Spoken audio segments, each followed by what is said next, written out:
Hello, Nick Sal here, and welcome back. We are continuing a dramatic reading of The Return of the Indian, Book 2 of the Indian in the Cupboard series by Lynne Reid Banks, and we pick up on Chapter 4, The Sweet Taste of Triumph.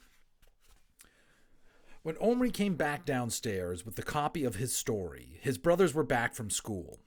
Noticing that their parents were fairly gibbering with excitement, they were both pestering loudly to be told what had happened.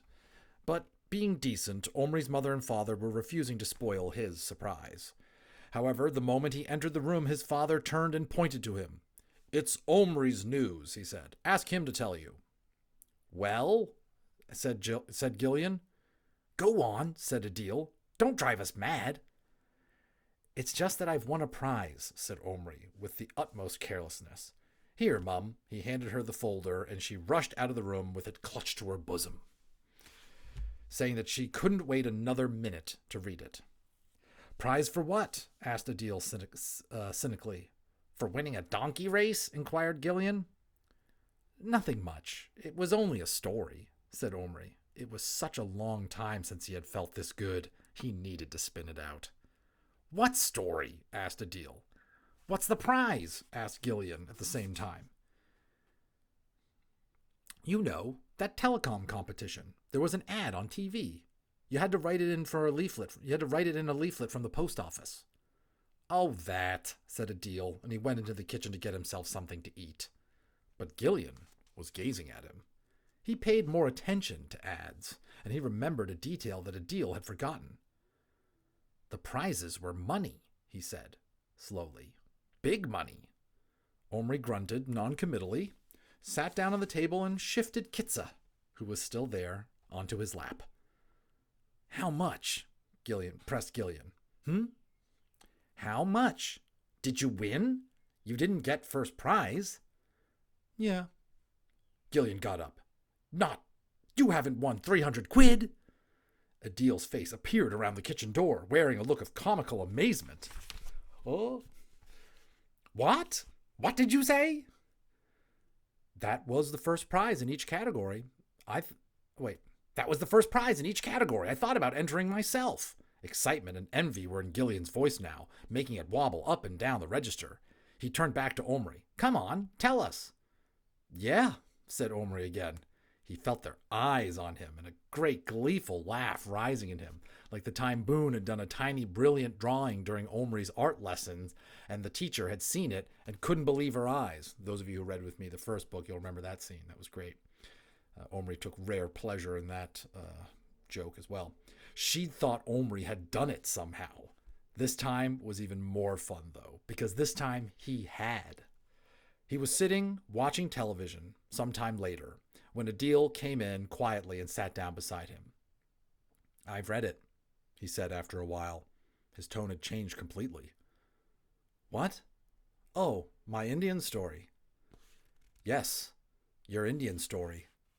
There was a pause, and then Adil, his exam-passing brother, said very sincerely, almost humbly, "It's one of the best stories I've ever read." Omri turned to look at him. "Do you really like it?" he asked eagerly. Whatever rows he might have had with his brothers, and he had them daily, their good opinion mattered. And I know how that feels. I've got 6 brothers, so their opinions mattered very much to me. So their good opinion mattered. Adil's especially. I think Adil is I don't know if you want to say smarter one, but the one who passed a lot of tests and had a lot of those academic achievements. "You know perfectly well it's brilliant. How on earth did you dream all that up? Coming from another time and all that? It's so well worked out, so... I don't know, you actually had me believing in it. And working in all those real parts about the family? Blimey. I mean, it was terrific. I now don't take this the wrong way, but I can't quite credit that you made it all up." After a pause, Omri said, "What do you mean? That you think I nicked it from a book? Because I didn't." "It's entirely original?" Omri glanced at him. "Original? Yes, that's what it is. It's original." "Well, congratulations anyway. I think it's fabulous." They stared at the screen for a while, and then he added, "You'd better go and talk to Mom. She's sobbing her eyes out." Omri reluctantly went in search of his mother and found her in the conservatory at the back of the house, watering her plants. Not with tears, to his great relief she was not crying now, but she gave him a rather misty smile and said, "I've read the story, Omri. It's utterly amazing. No wonder it won. You're the darkest little horse I ever knew, and I love you." She hugged him. He submitted briefly, then politely extricated himself. "When's supper?" "Usual time." He was just turning to go when he stopped and looked at her again. Something was missing in her general appearance. Then he saw what it was. His heart skipped a beat. "Mum, where's the key?" Her hand went to her neck. "Oh, I took it off this morning when I washed my hair. It's in the upstairs bathroom." Omri didn't mean to run, but he couldn't help it. He had to see the key, to be sure it wasn't lost. He pelted up the stairs and into his parents' bathroom. The key was there. He saw it as soon as he went in, lying on the edge, beside the basin, with its silver chain coiled around it. He picked it up. It was the first time he'd held it for a year. It felt colder and lighter than he remembered. Its twisted top and complicated lock part clicked into place in some memory pattern, and something else clicked at the same time, something that had been hovering in his mind, undefined, since he'd read the letter. His story was original. Adil had relieved his mind when he'd used that word. Even if you didn't make a story up, if you had the experience and you wrote about it, it was original. So he hadn't cheated. But the story wasn't only his. It belonged to the little men, Little Bear and Boone, and even to Tommy, the World War I soldier. It belonged to Patrick, too, but if Patrick had decided to deny it ever happened, then he'd given up his rights in it. And suddenly Omri realized, as he looked at the key, that his triumph wouldn't really be complete until he'd shared it. Not just with his parents and brothers or with the kids at school. No prize, no party could be as good as what he was thinking about now. This was his reason, his excuse to do what he'd been yearning to do ever since that moment when the cupboard door closed and transformed his friends back into plastic. Only with Little Bear and Boone could he share the secret behind his story, the most exciting part of all, that it was true. He turned, went out of the bathroom, and up the remaining stairs to his attic room. Not for long, he was thinking. I won't bring them back for long. Not long enough to cause problems, just enough to have a good talk, to find out how they are. Maybe Bright Stars has had a baby by now. A papoose. What fun if she brought it with her, though it would be almost too tiny to see.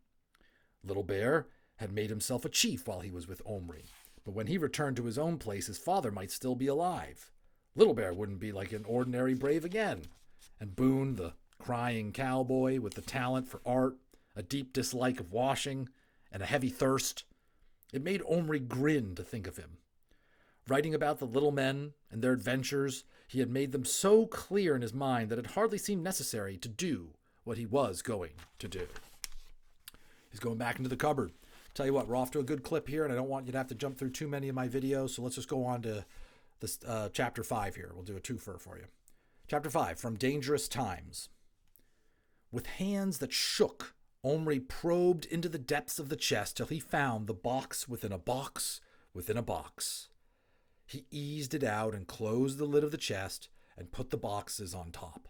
And remember, he had built in some kind of mental fail-safes here by making it kind of hard for him to get at the cupboard and hard to get at the figures. It would give him time to kind of reflect and pause, like, are you sure you're going to do this? Sounds like he is.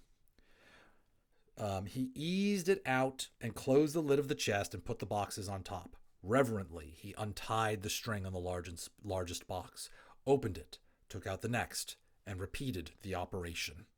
In the last box, carefully wrapped in cotton, was the plastic group consisting of a brown pony, an Indian brave, a young Indian woman in a red dress. The brave's left hand was upraised in farewell. His other arm circled the woman's waist and held the rope rein. The woman, her long brown legs hanging on each side of the pony's, Withers had her hands buried in its mane. The pony's head was alertly raised, its ears almost meeting above its forelock, its feet braced. Omri felt himself quivering all over as he stood, the tiny figures on his hand, and stared at them. "You're coming back," he whispered, as if plastic could hear. But they wouldn't be plastic for long. The cupboard was ready. Omri stood the figures not on its shelf, but on its metal floor. Then he took a deep, deep breath, as if he were going to dive into a cold, uncertain sea. He fitted the key into the lock, closed the door, and turned it. Let it still work. Let it. He barely had time to think this thought before he heard the tiny, familiar sound. Minute, unshod hooves drumming and pawing on the metal. Omri let his breath out in a rush. His heart was thumping and his hand shook. His fingers were still around the key. In a second, he had turned it back and opened the mirror door. And there they were. No. No! Omri's fists clenched. There was something terribly wrong. There were 3 figures there, all right. The details of life, which the dulled surface plastic blurred, were there again. The shine on the pony's coat, the brilliance of the red dress, the warm sheen of brown living skin. But the pony was right enough. He was prancing and stamping his feet, fretting his head against the rope. As Omri opened the door and the light fell on him, he pricked his ears again and whickered nervously. On his back sat Bright Stars. She was no longer in front. She sat back, almost on the pony's haunches. And before her, but lying face down across the pony's back, was a limp, motionless form. It was Little Bear. Omri knew it, although he couldn't see his face. His head and arms hung down on one side of the horse, with his legs on the other. His buckskin leggings were caked with earth and blood. Omri, against his will, forcing himself to peer closer, saw, to his utter horror, where the blood had come from. There were 2 bullet holes, almost too small to see, high up on his back. Omri's mouth was wide open with shock. He looked at Bright Stars. She was holding the pony's rein rope now. Her other hand rested on Little Bear's broad shoulders as if to steady him and keep him from sliding off the pony's back. Her face was frenzied. She had no tears in her eyes, but they were so round, Omri could see the sparks of light in the whites. Her tiny teeth were clenched in a desperate grimace. When she saw Omri, she felt like a fawn with fear, but then the fear faded from her face. Her hand left Little Bear's back for a moment and reached out toward Omri. It was a gesture of frantic appeal. It said, "Help us," clearer than words. But Omri couldn't move or speak. He had no notion how to help. He only knew that if he didn't, if someone didn't, Little Bear would die. Perhaps he was dead already. What could he do? Tommy's medical knowledge was not exactly up to date. How could it be when he had only been a medical orderly from the First World War, which if you don't know that off the top of your head, was from 1914 to 1918, so in our time over 100 years ago. But he was the best idea Omri could come up with, shocked and numbed as he was. He beckoned Bright Star forward with one hand, and while she was guiding the pony over the bottom edge of the cupboard, Omri reached back into the smallest box. The plastic figure of the uniformed soldier was at the bottom, complete with his bag with the red cross on it. As soon as the cupboard was empty, the horse and the riders clear of the door, Omri slipped Tommy in and closed it again, turning the key forward and back in a second. That was all the magic took. "It'll be all right," he said to Bright Stars as she sat on the pony on top of the top of the chest near his face. "Tommy will fix him." Then he opened the door again eagerly and reached his hand in. The bag was there, and the uniform, neatly folded, with the orderly's cap upside down on top of the pile. And the boots, and the puttees, the khaki bandages they wore around their legs in that war, neatly rolled inside the cap. Nothing else. Omri let out a cry. He slammed the cupboard door to shut out the sight of that neat little pile of clothes. empty of their owner, who no longer needed them. He knew instantly. He knew that Tommy didn't live to be an old man.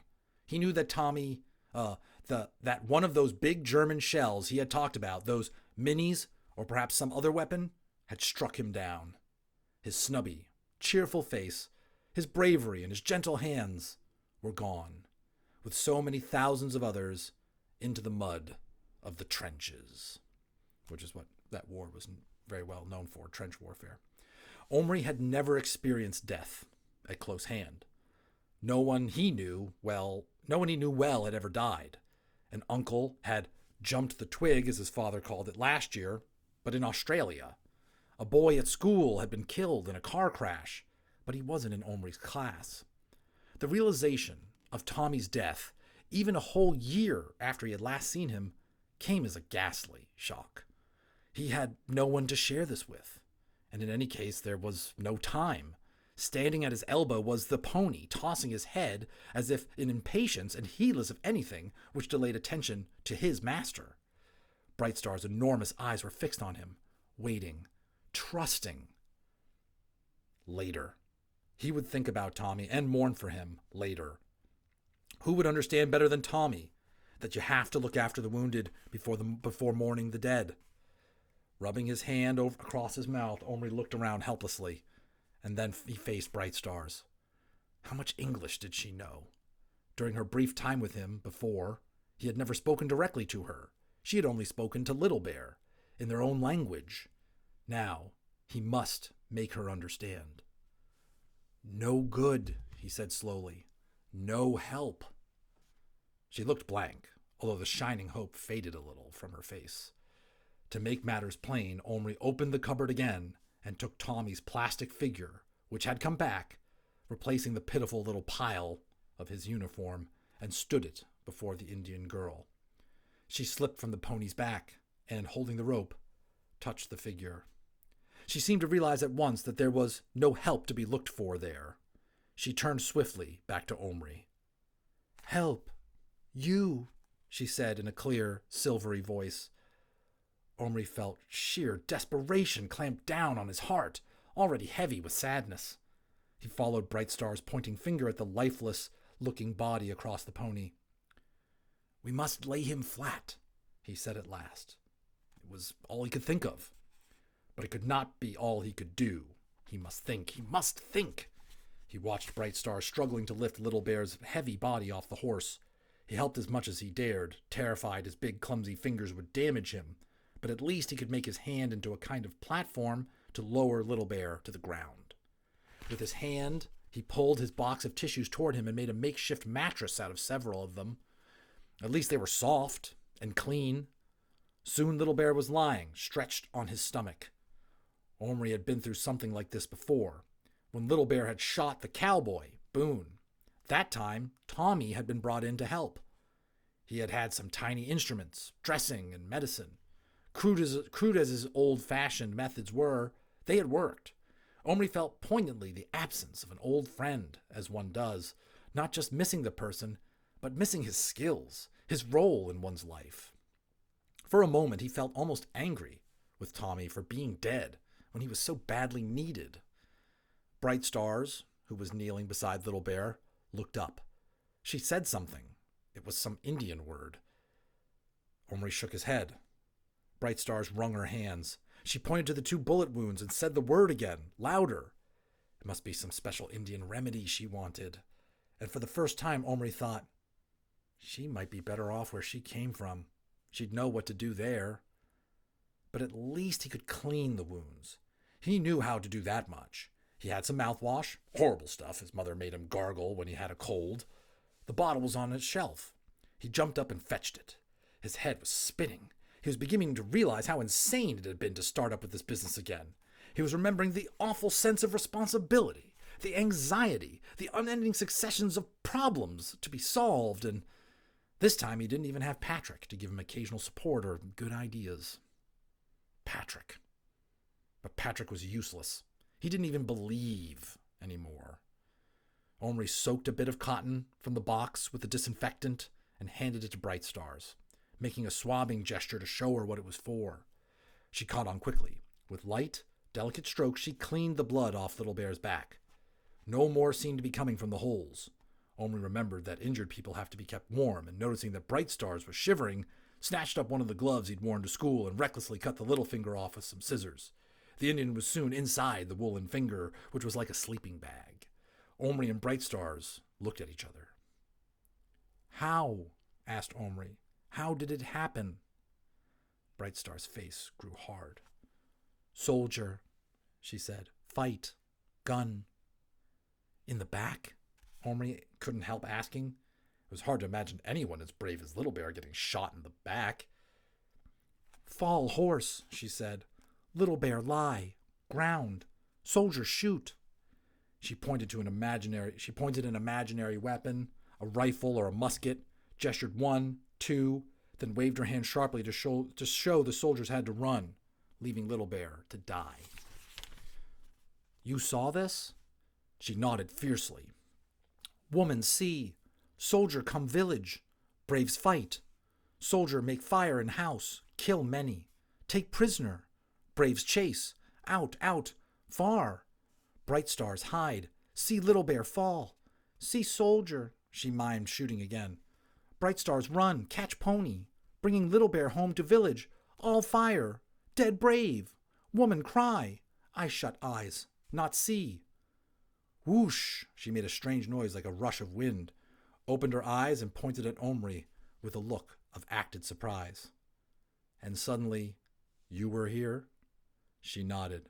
"Spirit Spring, you save." Omri gazed at her. He had not the very faintest idea of what to do, and here she was, trusting him. "Don't you think you'd be better at home? In the village?" he asked helplessly. She shook her head violently. "Village all fire. Dead. Dead." She pointed everywhere on the ground.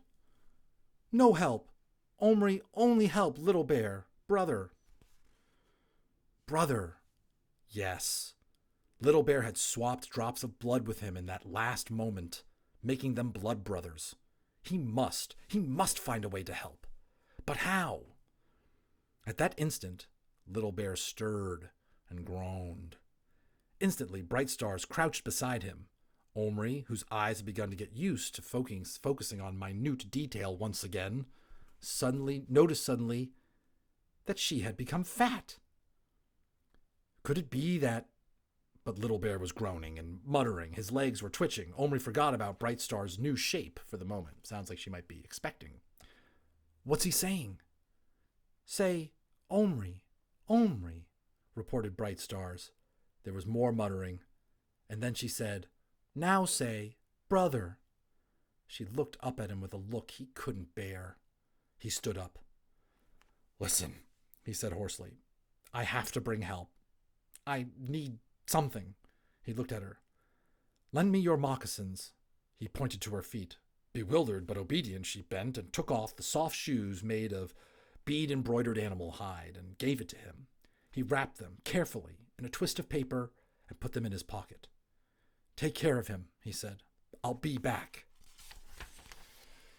Let's find out what Omri can do to save Little Bear and help out Bright Stars, and that will be on Chapter 6 for our next video. Thanks so much for reading with me. Feel free to subscribe, and you'll receive instant updates with all the chapters for this book and a few other timeless classics that I listened to growing up and I want to now share with my children and with all the young at heart on YouTube. Thanks.